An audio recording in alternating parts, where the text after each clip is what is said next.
যদি আপনার খুব ভালো প্রোফাইল হয়েও থাকে, ভালো সিজিপিএ থেকে থাকে, তাহলেও আপনি 100% রিজেক্ট হবেন। যদি আপনি জেনারেল আনসার দেন, মানে আমি ইঞ্জিনিয়ারিং পছন্দ করি তাই আমি মাস্টার্স করবো এই সাবজেক্টে, this is not the answer.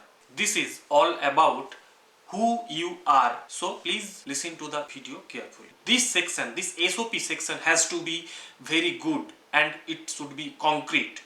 আপনি যদি আয়ারল্যান্ডে মাস্টার্স বা পিএইচডি করতে চান, তাহলে এসওপি বা statement of purpose is one of the most important documents during the application. এই ভিডিওতে এক্সপ্লেন করব যে এসওপি আসলে বেসিক্যালি কি। এটা কিন্তু আপনার সিভি নয় বা আপনার মার্কশিট নয়। Why do you want to pursue this course in this university? This section, this SOP section has to be very good and it should be concrete. It can enhance your potential chance to get the scholarship or to get chance in the university. Again, not CV, not mark sheet. এই video শেষে আপনি জানতে পারবেন যে এসওপিতে exactly কি কি জিনিসগুলো লিখতে হয় এবং এসওপিতে কি কি জিনিস লেখা উচিত নয়। Again, লেখা উচিত নয়। In the simple or the simplest term, SOP is nothing but your academic story and your future plan. University জানতে চাইবে আপনি কে, আপনি কি করেছেন এবং আপনি ফিউচারে কি করতে চান। তো যেটা বলছিলাম যে আমি ইঞ্জিনিয়ারিং পছন্দ করি, এর জায়গায় এই জিনিসটাকে লিখতে হবে ইন এ ডিফারেন্ট ওয়ে।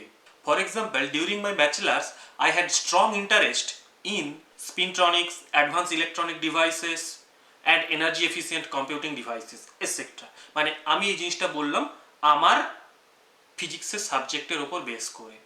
মানে ইউনিভার্সিটি দেখতে চাইবে যে আপনি যে সাবজেক্টটা বলছেন, ইঞ্জিনিয়ারিং বা ফিজিক্স যাই হোক, সেই সাবজেক্টে আপনার ক্ল্যারিটি আছে কিনা। ক্ল্যারিটি ইজ দ্য মোস্ট কি thing during the preparation of SOP. Point 2, your academic background. Well, আমি কি কি কোর্স ওয়ার্ক করেছি সেগুলো একটা স্টোরির বেসিসে লিখতে হবে, not just this is our course work. Okay, এখানে লিখতে হবে যে আমি এই কোর্স ওয়ার্কে এই প্রোগ্রামটা ইউজ করেছি, for example MATLAB, Python etcetera. For example, যে আমার এই ডিগ্রি আছে, আমি ব্যাচেলার্সে ফাইনাল ইয়ারে প্রজেক্ট করেছি ভোল্টেজ কন্ট্রোলড অসিলেটরের ওপর। এইখানে আমি ব্রেডবোর্ড ইউজ করে সিম্পল একটা সার্কিট বানিয়েছি এবং যেই সার্কিট যেখানে ভোল্টেজের থ্রু দিয়ে আমি আউটপুটে অসিলেটরের আউটপুটটা কন্ট্রোল করতে পারবো। সিম্পল জিনিস, কিন্তু প্রপার একটা story, coherent story is more important. এবং এটার সঙ্গে বলতে হবে যে I analysed the measured data with Python origin what ever. মানে ইউনিভার্সিটির কাছে এটা ইম্পর্টেন্ট যে ওরা দেখতে চাইবে আপনি কি প্রিপেয়ার্ড। আপনি যদি প্রিপেয়ার্ড না হন তাহলে চান্স অলরেডি কমে যাবে। So be concrete. Point number 3, one of the most important points, why Ireland and why is this university? স্টুডেন্টরা কিন্তু অনেকেই এই জিনিসটা মিস করে ফেলে। সে যতই হোক, আপনি যতই মাল্টিপল ইউনিভার্সিটিতে অ্যাপ্লাই করুন, আপনাকে কিন্তু বলতেই হবে যে আমি এখানে কেন অ্যাপ্লাই করছি। মানে ধরুন আপনি বলছেন যে Ireland has very good education system, হ্যাঁ এটা ওরাও জানে, this is generic, not a generic statement. আপনাকে বোঝাতে হবে যে আপনি আয়ারল্যান্ডের সম্পর্কে অলরেডি রিসার্চ করেছেন। For example, Ireland has very strong research background. They have build fundamental research ecosystem like semiconductor, electronics and advance communication etcetera.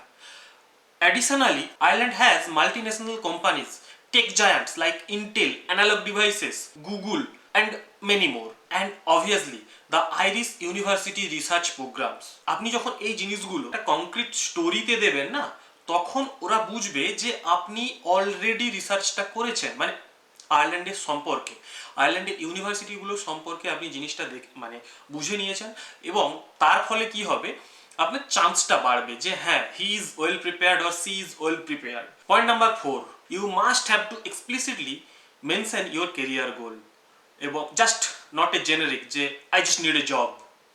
আমি অলরেডি একটা তো বলেছিলাম, that's a different story, but anyway make it in 2 parts, short term goal and long term goal. For example, after my masters or PhD, I'll work as a scientific engineer in this research field. Mention your interest, okay? And in long term goal, become an independent research engineer or academic professional in this field. for example research computing or anything, it should have the clarity. আর আমার personally মনে হয় যে আমি যখন কিছু লিখি মানে just not academic story, okay. For example আমি যখন কোনো কিছু লিখি সেখানে আমার পার্সোনাল স্টোরি থাকে। যেমন আমার ক্ষেত্রে যেটা লিখি যে ডিউরিং কোভিড, তখন তো সব কিছু বন্ধ হয়ে গিয়েছিল, তো আমি যদি সুযোগ পাই সেখানে আমি এই জিনিসটা লিখি যে during Covid when all the experimental facilities were not accessible, I switched from experimental to the simulation just to survive in the research line or research field. This gives that he or she has the potential to switch or to survive in unforeseen circumstances, and the person has the capability to switch the unforeseen circumstances into an opportunity. এবং যখন এই জিনিসটা ওরা দেখবে না তখন বুঝবে যে he or she is just not concerned about the marks. He knows how to survive in all the situations. So আমার পার্সোনালি এই জিনিসটা বারবারই মনে হয় যে ইউনিভার্সিটি বা যে কোনো পিআই জাস্ট মার্কস দেখে চুজ করে না, they care about people, you people. So be precise and at the same time be concrete but fully elaborated, okay. This is extremely important and extremely tough, but I know if you try you can do it. So don't be demotivated but do it, just do it.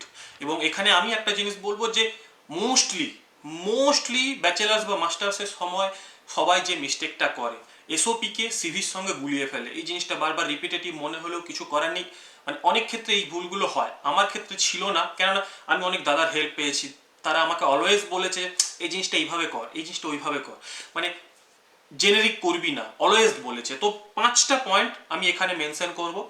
1, copy paste SOP, অন্যের থেকে নিয়ে বসিয়ে দিলাম, একদম করবেন না।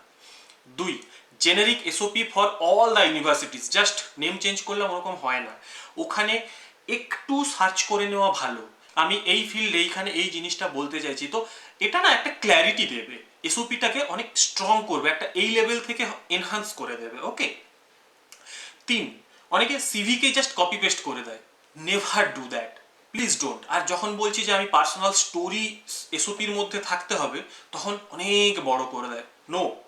nobody has the time to read it. 1.5 page, max 2 page, okay.